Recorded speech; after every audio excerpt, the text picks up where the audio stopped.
September 2022 यूकेला मागे टाकून भारत जगातील 5वी सगळ्यात मोठी अर्थव्यवस्था बनला होता.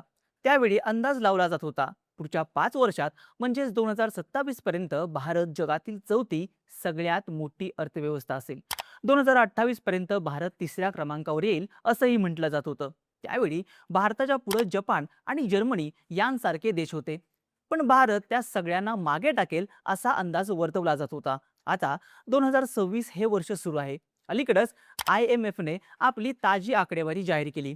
या आकडेवारीनुसार भारतीय अर्थव्यवस्थेची घसरण झालेली आहे. 2027 पर्यंत चौथ्या क्रमांकावर येण्याची अपेक्षा असताना भारत 5व्या स्थानावरून घसरून 6व्या स्थानावर आलाय. बऱ्याच काळापासून मागे असणाऱ्या युकेनं आता भारताला ओव्हरटेक केले. पण हे घडलं कसं? जगातल्या सगळ्यात वेगानं वाढणाऱ्या अर्थव्यवस्थांपैकी एक असलेली भारताची अशी घसरण कशामुळे झाली? यामागची कारणं नेमकी काय आहेत? भविष्यात याचे परिणाम कसे होऊ शकतात? पाहूयात या व्हिडिओमधून. नमस्कार, मी ओंकार आणि तुम्ही पाहताय बोल व्हिडिओ. तर झालं असं की IMFने 14 एप्रिलला ताजी आकडेवारी जाहीर केली. या आकडेवारीनुसार GDP रँकिंगमध्ये भारताची घसरण झाली आहे. भारत 2024 मध्ये 5व्या क्रमांकावर होता. त्यावेळी भारताचा GDP होता $3.76 ट्रिलियन एवढा. युके भारताच्या पाठीमागे होता. युकेचा GDP होता $3.7 ट्रिलियन एवढा. आता 2025च्या आकडेवारीनुसार भारताचा GDP वाढून $3.92 ट्रिलियन एवढा झाला आहे. मात्र याच काळात युकेचा GDP वाढून तो $4 ट्रिलियन पर्यंत गेलाय. याचाच अर्थ युकेनं भारताला मागे टाकला असून भारत 6व्या क्रमांकावर आला आहे. सध्याची रँकिंग पाहिली तर अमेरिका $32.38 ट्रिलियन GDP सह पहिल्या क्रमांकावर आहे.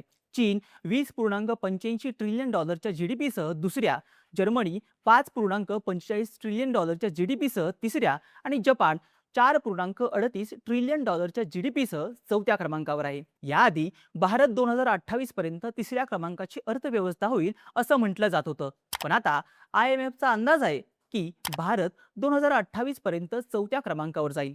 त्यानंतर तिसऱ्या क्रमांकावर जाण्यासाठी 2031 हे साल येऊ द्यावं लागेल. आता भारताची ही घसरण कशामुळे झाली? त्यामागची कारण नेमकी काय आहेत ते पाहूयात. भारताची घसरण झाली आहे ती नॉमिनल GDP रँकिंगमध्ये. कोणताही देश एका वर्षात जेवढे गुड्स आणि सर्व्हिसेस तयार करतो त्याची एकूण किंमत म्हणजे GDP. सोप्या भाषेत सांगायचं झालं तर GDP म्हणजे देशांतर्गत एकूण उत्पन्न. समजा भारतात एका वर्षात 1000 रुपयांचं उत्पन्न झालं तर देशाचा GDP 1000 रुपये मानला जातो. आता जेव्हा जागतिक पातळीवर GDP मोजला जातो तेव्हा याचंच रूपांतर डॉलर्समध्ये होतं. म्हणजेच 1000 रुपये डॉलर्समध्ये कन्वर्ट केले जातील. त्यानंतर जो आकडा येईल तो देशाचा GDP मानला जाईल.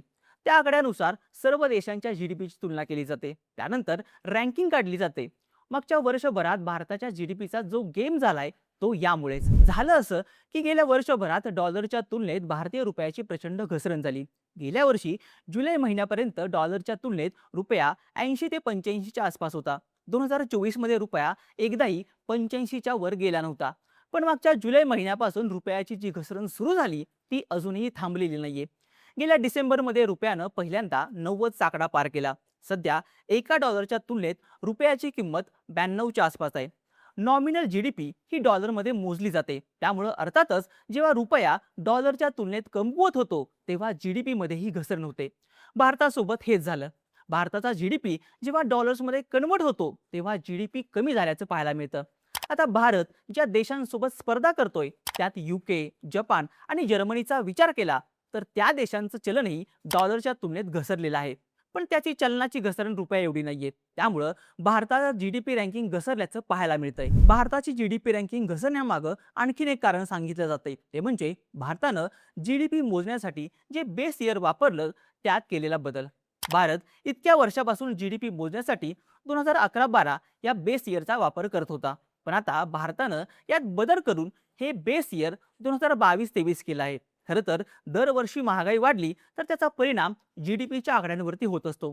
त्यामुळं देशाची अर्थव्यवस्था किती मोठी आहे याचा अचूक अंदाज लावता येत नाहीये.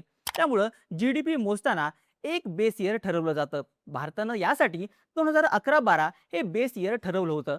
पण तेव्हापासून देशात अनेक मोठे बदल झाले. भारतात मागच्या 10 वर्षात डिजिटल क्रांती झाली. AI, EV यांसारखे नवे सेक्टर निर्माण झालेत. त्यामुळं जुनं बेस इयर आउटडेटेड झाले. त्यामुळं यावर्षी भारतानं बेस इयर चेंज करून ते 2022-23 करण्याचा निर्णय घेतला. या बदलामुळे भारताच्या अर्थव्यवस्थेचा आकार 2.8 ते 3.8% कमी झाला. याचाच परिणाम जीडीपीच्या रँकिंगवरती झाल्याचं पाहायला मिळतंय. आता असं असलं तरी भारत 2031 पर्यंत जगातील तिसरी सगळ्यात मोठी अर्थव्यवस्था बनू शकतो असं का म्हटलं जातंय?